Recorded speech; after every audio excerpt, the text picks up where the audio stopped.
इस घर में आए मुझे 15 दिन ही हुए थे, पर इस परिवार से मैं ऐसे मिल गया था जैसे जाने कब से मैं इन सबको जानता हूँ। मेरा दोस्त सागर, उसके माता पिता, छोटी बहन रिंकी, कमला बुआ, इन सबको तो मैं बहुत अच्छी तरह से जानने समझने लगा था। बस नहीं जान पाया था तो उसे, जो हर पल खामोशी की चादर लपेटे चेहरे से हर भाव मिटा जाने क्यों नजरें चुराती रहती थी। भले उसको उसके होंठ सिले हुए थे, पर हाथ पैर मशीन की तरह हमेशा चलते रहते थे। सारा दिन घर के किसी न किसी काम में लगी रहती थी। सागर के बड़े भाई की धर्मपत्नी थी वो प्रतिभा। ना जाने क्यों जब भी मेरी नज़र उस पर पड़ती उसके बारे में और जानने की इच्छा होती थी। कुछ तो था उसमें जो मुझे ना चाहते हुए भी अपनी ओर खींचता था।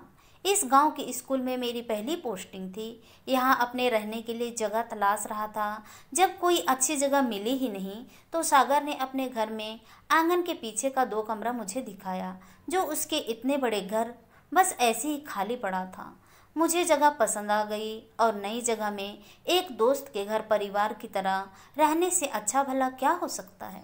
यही सोच अपने सामान के साथ मैं रहने आ गया था। सोचा तो था कि अपनी रसोई खुद तैयार करूंगा, पर सागर की माँ, जिसे मैं मौसी कहता था, वो जिद पर अड़ गई। बोली, जहाँ इतने लोगों का खाना बनता है वहाँ एक और बन जाएगा तो क्या हो जाएगा। उनकी जिद के आगे मैं ये सोच कर हार गया कि किराया ही बढ़ाकर दे दूंगा।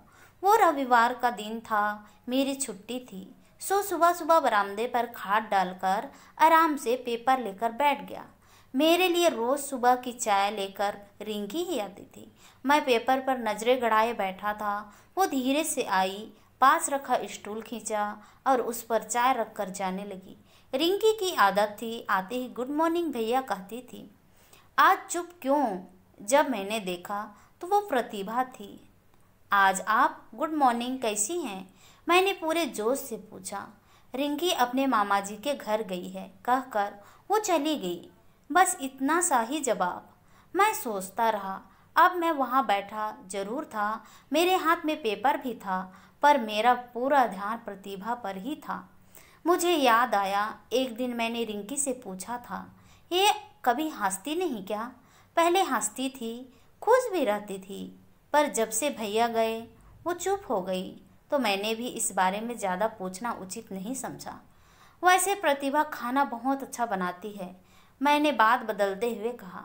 भाभी को नाम से क्यों बुलाते हो मोहन भैया? वो बोली। उम्र में तो मुझसे भी छोटी ही लगती है, भाभी बुलाने का मन नहीं करता।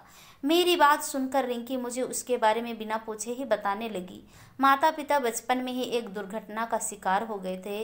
मामा मामी के घर रहती थी। सुना है मामी बहुत अत्याचार करती थी इन पर। उससे ही बचाने के लिए इनके मामा ने कम उम्र में ही शादी करा दी थी इनकी। इधर भैया की भी सब जल्दी शादी करा देना चाहते थे। सो बात पक्की होने के हफ्ते भर बाद ही दोनों की शादी होगी। मैं रिंकी से उसके भैया की शादी जल्दी क्यों कराना चाहते थे पूछना चाहता था, पर तभी बुआ ने रिंकी को पुकारा और वो चली गई। मैंने प्रतिभा को देखा, वो नहा कर आई थी। आंगन में तुलसी को जल देने भीगे बालों को तौलिए से कस रखा था। बादामी साड़ी, फ्रिल वाला नीला ब्लाउज, हाथ में लाल चूड़ी, मांग में सिंदूर, चेहरे पर लटकती एक गीली लट, पर चेहरे पर वही सूनापन और हमेशा की तरह सिले हुए होंठ। पूजा खत्म कर वो अपने कमरे में चली गई। कुछ देर बाद बाल बनाकर निकली और रसोई घर में पहुंच गई। पहले नाश्ता बनाना, फिर दोपहर का खाना, सबको खिलाकर अपने काम निपटाकर करीब 3 बजे वो बुआ के साथ बैठी कपड़े पर कोई कढ़ाई करने में व्यस्त हो गई। फिर शाम होते ही घर के कामों में लग गई। रात को जब वो अपने कमरे की ओर जा रही थी तो मैंने देखा 11 बज चुके थे। फिर सुबह 5 बजे जग कर कल यही रूटीन दोहराएगी, मैं सोच रहा था। दूसरे दिन जब मैं दोपहर के खाने के लिए घर पहुंचा तो ऐसा लगा जैसे सब अभी एक जगह बैठकर कोई मातम मना रहे थे। पर मुझे देखकर नकली मुस्कान सजा ली चेहरे पर। मैंने देखा प्रतिभा नहीं थी वहाँ। आज बहू की तबीयत ठीक नहीं तो रसोई ना बन पाई, कुछ रूखा सूखा दे देने से काम चला लोगे क्या? मौसी बोली। जी कोई बात नहीं, मैं बोलने वाला था कि रसोई तैयार है, प्रतिभा आकर बोली। सब उसे ऐसे देखने लगे जैसे पता नहीं क्या हो गया हो। पर वो आज भी वैसी ही थी, तटस्थ। मैं अकेला ही खाना खा रहा था। ऐसा लग रहा था जैसे कोई भी आज खाने के मूड में नहीं था। कोई बात है क्या बुआ? सब उदास लग रहे हैं। बुआ को अकेला देखकर मैंने पूछा। अरे ना तो, बस ऐसे ही, कहते हुए बुआ ने बात बदल दी। खाना खाते हुए एक नज़र मैंने प्रतिभा पर डाली। उसकी आंखें लाल थी। ऐसा लग रहा था जैसे बहुत रो चुकी हो। कई दिनों तक प्रतिभा को वो उदास चेहरा मेरे मन में घूमता रहा। एक दिन स्कूल के बाद जब लौटा तो देखा घर में सब एक सन्यासी को घेरे बैठे थे। मौसी तरह तरह का पकवान उसे अपने हाथों से खिला रही थी। मैंने औपचारिकता बस उसे प्रणाम किया और अपने कमरे की ओर बढ़ गया। रात को मैं सबके साथ ही खाना खाता था, पर आज बुआ मेरा खाना मेरे घर में ही पहुंचा गई। रात करीब 1 बजे मेरी नींद खुली। मेरे कमरे के पीछे से रोने की आवाज़ आ रही थी। जब वहां पहुंचा तो देखा मौसी और प्रतिभा साथ थी। ना जाने क्यों मैं एक पेड़ के पीछे छुपकर उनकी बातें सुनने की कोशिश करने लगा। प्रतिभा रोती जा रही थी। कब तक ऐसे यहाँ बैठी रहेगी? अरे तुम्हें तो खुश होना चाहिए, तुम्हारा पति लौट आया है और आज इस खुशी के दिन तुम रो रो कर मनहुइयाँ फैला रही हो। मौसी बोली। माँ, आपसे विनती करती हूँ, आप जाइए यहाँ से। अगर संभव हो तो कोई और कमरा दे दीजिए मुझे, नहीं तो यहीं कुएं के चबूतरे पर पड़ी रहूँगी। मर जाऊँगी पर उस कमरे में नहीं जाऊँगी। तो मर यहीं। उस ठंडी रात में उसे वैसी ही रोती छोड़ मौसी चली गई। मैं खुद को रोक नहीं पाया और उसके पास पहुँचा। आप मेरे कमरे में चली जाइए, मैं सागर के पास चला जाता हूँ। बाहर बहुत सर्दी है। मुझे देखकर वो अपना चेहरा छुपाने लगी ताकि मैं उसके आंसू ना देख पाऊँ। मैं इंतज़ार करता रहा पर वो वहाँ से नहीं उठी। कुछ देर बाद वो खामोशी को तोड़ते हुए बोली। मैं नहीं चाहती इस वक्त यहाँ कोई आपको मेरे साथ देख ले। हाथ जोड़ती हूँ, चले जाइए यहाँ से।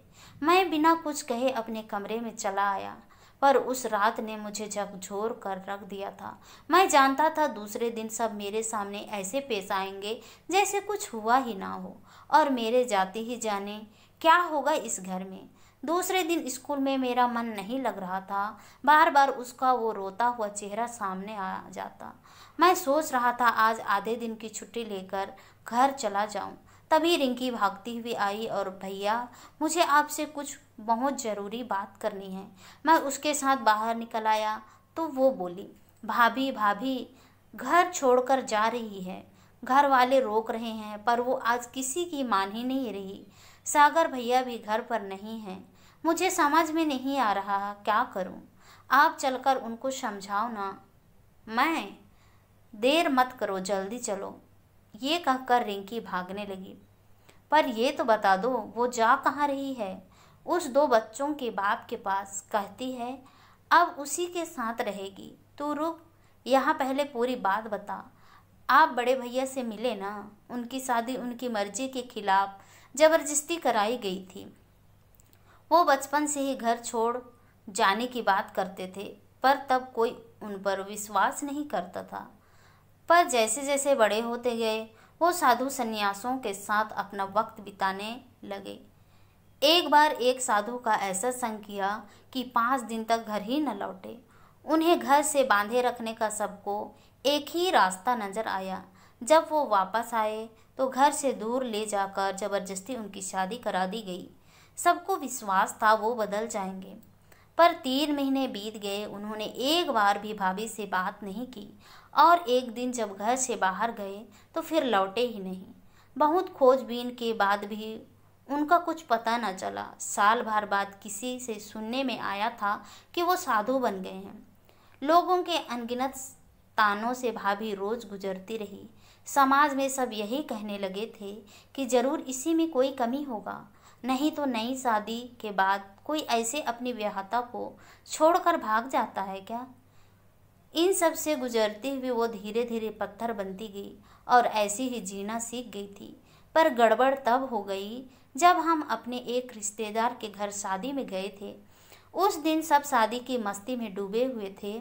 तभी आवाज़ आई, एक बच्ची सीढ़ियों से नीचे गिर गई है।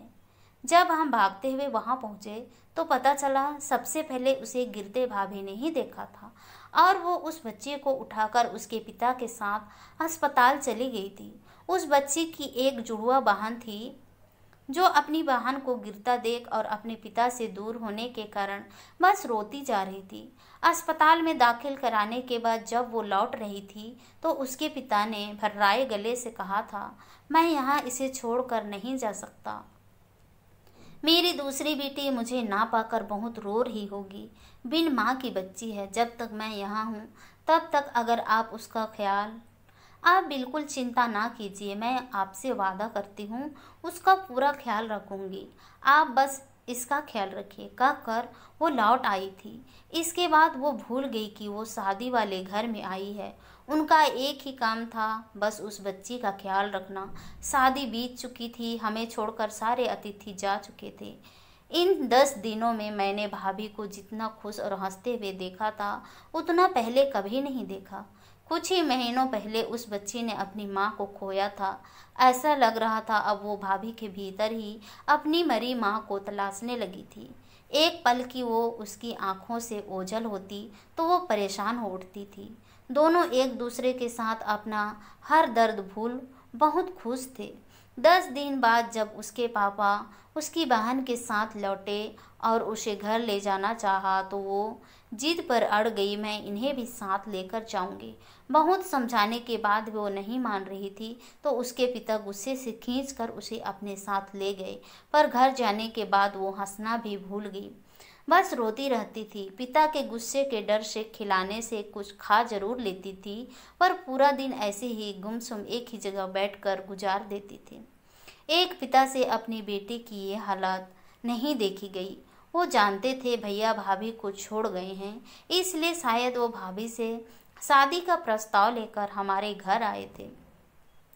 सबने उनका बहुत अपमान किया, ये कहकर कि मेरे बेटे के जीवित रहते आपकी हिम्मत कैसी हुई हमारे घर आकर ऐसी बात करने की। वो वापस लौट कर जा रहे थे तभी कभी किसी के आगे सिर न उठाने वाली भाभी सबके सामने आकर बोली थी, मैं इनसे ब्याह के लिए तैयार हूँ। सब ऐसे चौंक गए जैसे अभी अभी यहाँ कोई बम फटा हो। माँ और बुआ भाभी को खींच कर ले गई और कमरे में बंद कर दिया। वो भी उदास वहाँ से ये कहकर लौट गए कि मैं प्रतिभा का इंतजार करूँगा। अगर कभी आपके विचार बदले तो मुझे ज़रूर याद कीजिएगा। घर में भाभी को प्यार से, गुस्से से, जिसे जैसा लगा सब अपने अपने तरीके से समझा रहे थे। भाभी का कोई वश नहीं चला और एक बार फिर से उसने इसी तरह जीना स्वीकार कर लिया। पर जब भैया लौट आए हैं और माँ उन्हें उनके कमरे में भेजने पर तुली है तो आज उन्होंने भी रौद्र रूप अपना लिया है। तुम क्या चाहती हो? मैंने रिंकी से पूछा। मैं बस उन्हें खुश देखना चाहती हूँ भैया। तो रोक क्यों रही हो अपने भीतर की उस औरत को जो जानती है सही क्या है गलत क्या है। रिंकी कुछ देर सोचती रही, फिर मुझे छोड़ वो तेजी से घर की ओर बढ़ रही थी। मैं भी उसके पीछे चल पड़ा। प्रतिभा आज सिर उठाए आंगन में खड़ी थी और सब दरवाज़ा रोके उसे खूब खरी खोटी सुना रहे थे। आज पहली बार उसने नज़र उठाकर मेरी ओर देखा था, शायद इस विश्वास से कि मैं उसकी मदद करूंगा, पर मेरी मदद की ज़रूरत ही नहीं पड़ी। चलो भाभी, आप मेरे साथ चलो। आज इस घर में वही होगा जो आप चाहती हैं। रिंकी उसका हाथ पकड़कर बोली। रिंकी, तुम भीतर जाओ, ये बड़ों की बातें हैं। कौन से बड़े पापा? और कैसे बड़े? बड़ों का काम होता है छोटों का ख्याल रखना, ना कि उन्हें अपना गुलाम बनाए रखना। ये औरत है तो क्या इसे अपनी मर्जी से जीने का हक नहीं? ये कायर भैया जो उस दिन आपके डर से आपका विरोध भी नहीं कर पाए और शादी कर ली, संसार के रिश्ते नहीं निभा पाए और भाग गए। जब भाग ही गए थे तो उसी में सफल होते ना जिसके लिए गए थे, फिर वापस क्यों आ गए? तुम्हारा दिमाग खराब हो गया है क्या रिंकी? मत भूलो अपने बड़े भाई के बारे में बात कर रही हो तुम। मौसी ने गुस्से से कहा। उस भाई का सोचो माँ, जो नाता रिश्ता कुछ मानता ही नहीं, सबको छोड़ चला गया और ये पराई होकर भी हमारी बनी रही। आपने भी बहू को कहाँ अपनी बेटी माना, बना पाई माँ। औरत होकर भी औरत को एक शरीर ही माना ना। जिसके लिए उनके मन में कोई प्रेम ही नहीं है, वो उनके साथ उनके कमरे में क्यों रहे बोलो। क्या औरत का कोई मन नहीं, कोई वजूद नहीं? अरे निस्वार्थ वो सुबह से रात तक सबकी सेवा करती है। क्या आप सबको दया नहीं आती इनका ये उदास चेहरा देखकर? इसके जगह मैं होती तो आप सब मुझे भी ऐसी ही आजीवन गुलाम बनाकर रखते। सब खामोश खड़े थे। रिंकी उसका हाथ पकड़े उसे ले जा रही थी। इस बार किसी ने कोई विरोध नहीं किया। मैं उन दोनों को अपनी भीगी पलकों से देखता रहा जब तक वो मेरी आंखों से ओझल न हो गए। आशा करती हूँ दोस्तों आप लोगों को ये कहानी पसंद आई होगी। अगर कहानी पसंद आई तो कहानी को लाइक कीजिए, शेयर कीजिए, कमेंट कीजिए और चैनल में नए हैं तो हमारे चैनल को सब्सक्राइब जरूर कीजिए। तो चलिए दोस्तों मिलते हैं नेक्स्ट किसी नई कहानी के साथ। तब तक ले बाय बाय, अपना ख्याल रखिए।